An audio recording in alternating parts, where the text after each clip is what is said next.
What's good, y'all? It's Drew. Bit of an update. Shout out to y'all that have showed all the love on the basketball challenge, and I love it. But today is all about the art. If you guys remember, my last art video was on creating my first manga and entering it into a competition. Today, we are talking about this.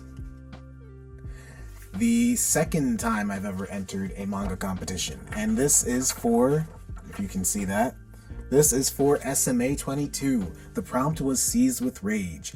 And SMA 22 is special because it is silent. There is no dialogue whatsoever. You can have sound effects or like onomatopoeia, or you can have symbols like, a bus stop symbol or like a restroom symbol, but there is no dialogue whatsoever.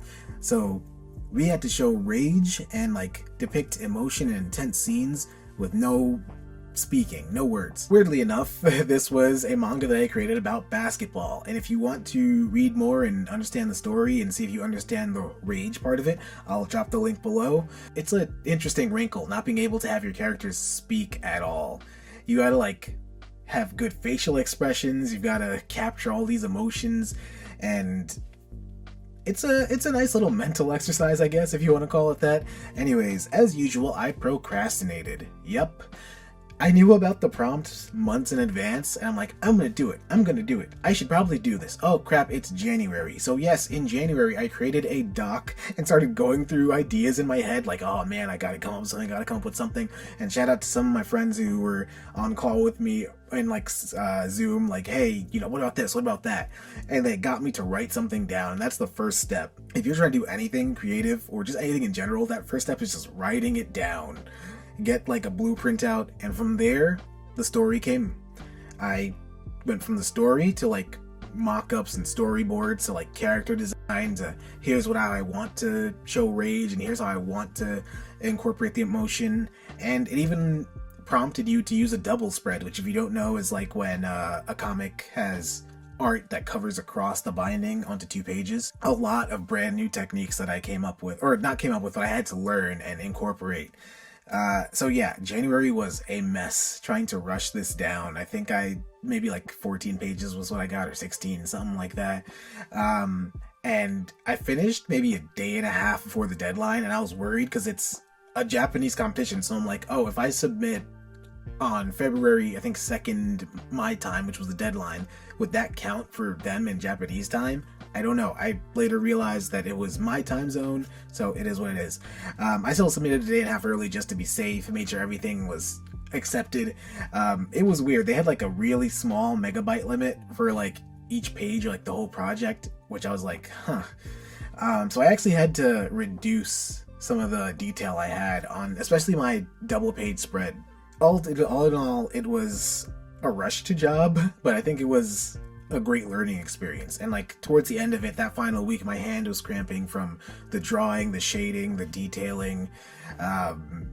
It was worth it though. Shout out to all the like comic creators and mangakas that publish each week or every 2 weeks or each month, because it's just a lot of work. And I know they even have teams behind them, but still, it's so much work. In creating this, it was a lot of research actually, because I wanted it to be basketball focused.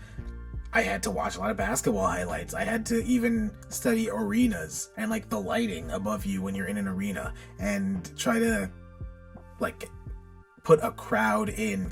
How is it actually set up?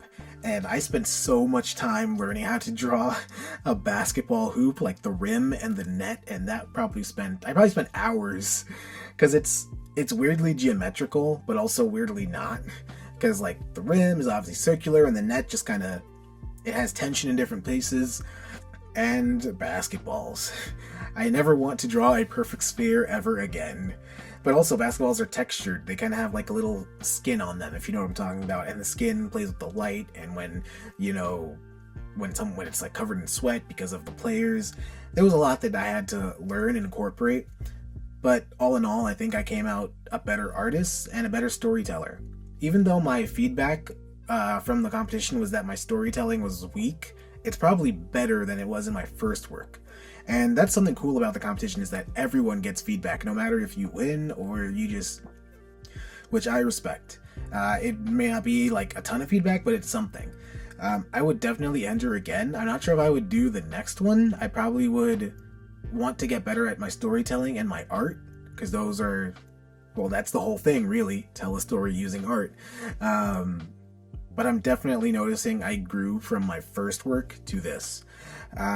If any of you guys are curious about the process of creating your own comic or manga, from initial ideas to character designs to setting up panels to storyboarding to like shading and all that stuff, I'm down to make videos if you guys are interested. Anyways, check out the work down below in the link. I'll probably add up a second link just to make sure that, like, if they take down their link, I still have a link for you guys to check out. But yeah, thanks for watching, and I'll see you guys next time.